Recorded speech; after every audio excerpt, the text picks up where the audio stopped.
Hello दोस्तों, स्वागत है आपके अपने परिवार रवि टीचिंग सेंटर में। दोस्तों आज है 28 सितंबर 2022। ग्रुप डी सेकंड शिफ्ट का पेपर समाप्त हो चुका है। तो इसमें पूछे गए GK plus science plus current affair के मैक्सिमम प्रश्न हमें मिल चुके हैं। आइए हम लोग उसको देखते हैं। देखिए, ऑल क्वेश्चंस आर 100% रियल। यदि आप पेपर दे के आ रहे हो, क्वेश्चन मिलाना और कॉमेंट करना कि क्वेश्चन सही है या गलत है। ठीक है, कॉमेंट करके जरूर बताना और कॉमेंट करके बताना और देखना क्वेश्चन सही है या नहीं, तभी वीडियो को लाइक और चैनल को सब्सक्राइब करना। ठीक है, चलिए हम लोग आगे बढ़ते हैं क्वेश्चन की और बिना देरी किए हुए।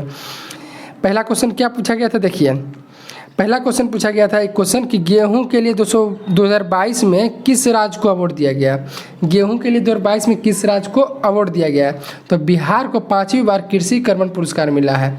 किसको मिला है? बिहार को। गेहूं को 2022 में किस राज्य को अवार्ड दिया गया है? तो बिहार को 5वीं बार कृषि कर्मण अवार्ड दिया गया है। नेक्स्ट प्रश्न की ओर हम लोग बढ़ते हैं। अगला प्रश्न क्या पूछा गया था, देखिए अगला प्रश्न पूछा गया था बोनालू त्यौहार। बोनालू त्यौहार किस राज्य में मनाया जाता है? तो इसका राइट आंसर क्या हो जाएगा? और देखिए जितना भी क्वेश्चन का हम लोग आंसर देखेंगे एक्स्ट्रा फैक्ट के साथ देखिए, क्योंकि यदि आगे आपका पेपर है तो एक्स्ट्रा फैक्ट से क्वेश्चन आता ही आता है। तो बोनालू त्यौहार किस राज्य में मनाया जाता है? बोनालू तेलंगाना का वार्षिक त्यौहार है, जो हैदराबाद, सिकंदराबाद और तेलंगाना के अलावा भारत के कई अन्य हिस्सों में मनाया जाता है। ये आषाढ़ महीने में अर्थात जुलाई अगस्त में मनाया जाता है। त्यौहार के पहले और अंतिम दिन क्या लिखा है? ये लम्मा के लिए विशेष पूजाएं की जाती है। ठीक है, तो बोनालू त्यौहार तेलंगाना में मनाया जाता है। चलिए अगला प्रश्न देखते हैं क्या पूछा गया था। अनुच्छेद 243 घो, देखिए इसमें थोड़ा सा कन्फ्यूजन है। तो 243 गो पूछा था, घो पूछा था, आप लोग कमेंट करके बताना 243 घो क्या हो जाए, किससे संबंधित है अनुच्छेद? देखते हैं 13वें संविधान संशोधन के अनुच्छेद 243 घो के द्वारा पंचायती राज व्यवस्था PRS के सभी 3 स्तरों पर अनुसूचित जाति व अनुसूचित जनजाति तथा इन समूह की महिलाओं के लिए सीटों का आरक्षण का प्रावधान है। आरक्षण का सीटों का आरक्षण का प्रावधान है अनुच्छेद 243 का घो में। ठीक है, बाकी आप बताना गो था या घो था। तो आप लोग देख लीजिए, देखिए अनुच्छेद पंचायती राज पंचवर्षीय योजना, ये सबसे हर शिफ्ट में क्वेश्चन पूछा जा रहा है, आप लोग करके जाना। किस महिला खिलाड़ी ने टेस्ट में पहली बार शतक मारा है?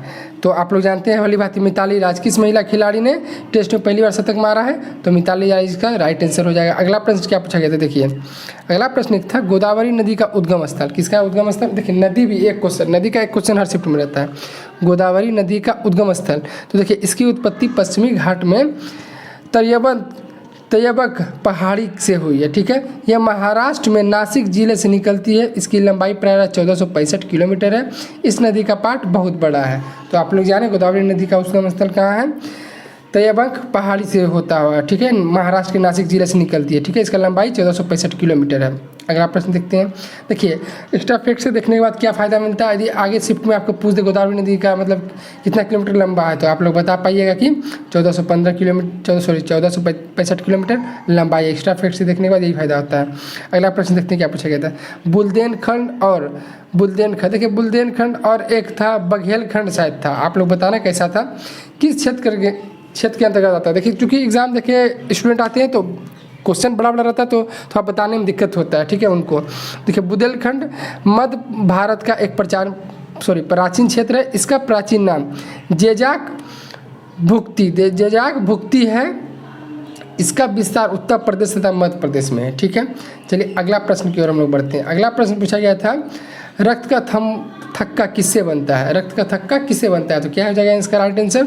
रक्त स्कंदन फाइब्रिनोजन नामक एंजाइम के द्वारा होता है। ठीक है, इन्हें भी देखिए रक्त का थक्का बनाने में सोडियम आयन सहायक होता है। ठीक है, चलिए नेक्स्ट क्वेश्चन की ओर हम लोग बढ़ते हैं। अगला क्वेश्चन क्या पूछा गया था, देखिए अगला क्वेश्चन एक पूछा गया था उदासीन का पीएच मान। उदासीन का पीएच मान कितना होता है? तो आप लोग भली बात जानते हो, किसी भी उदासीन का पीएच मान कितना होता है?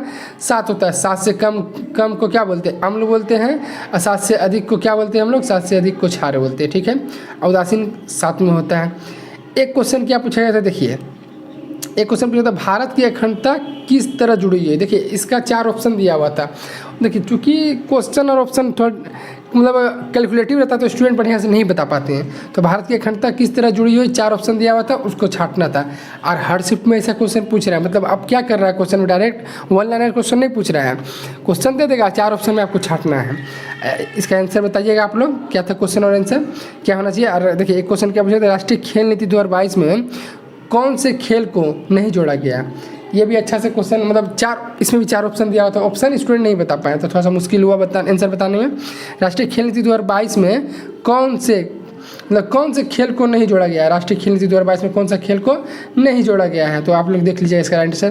देखिए आगे हम आपको बताएं तो देखिए क्वेश्चन स्टूडेंट नहीं बता पाए, लेकिन कुछ बता दीजिए। देखिए समांतर श्रेणी से बताया कि 3 क्वेश्चन था, ठीक है। और न्यूलैंड का भी कुछ नियम था, 1 क्वेश्चन नहीं, तो क्वेश्चन जटिल था, नहीं बता पाए स्टूडेंट। बाकी उन्होंने बताया कि देखिए दर्पण सूत्र शायद दिया हुआ था कि नहीं दिया था, दर्पण सूत्र से भी एक क्वेश्चन था, हम बताना शायद आपको भूल गए। दर्पण सूत्र का एक फॉर्मूला पूछा गया था डायरेक्ट, ये तो सिंपल क्वेश्चन था। और शायद देखिए पंचवर्षीय योजना में 1966 और से 1969 जो है योजना अवकाश जो है, ठीक है, 1966 से 69 जो है, तो 3 साल का गैप रखा गया था पंचवर्षीय योजना में। तो ऐसा भी एक क्वेश्चन था, आप लोग बताना क्या था, ठीक है।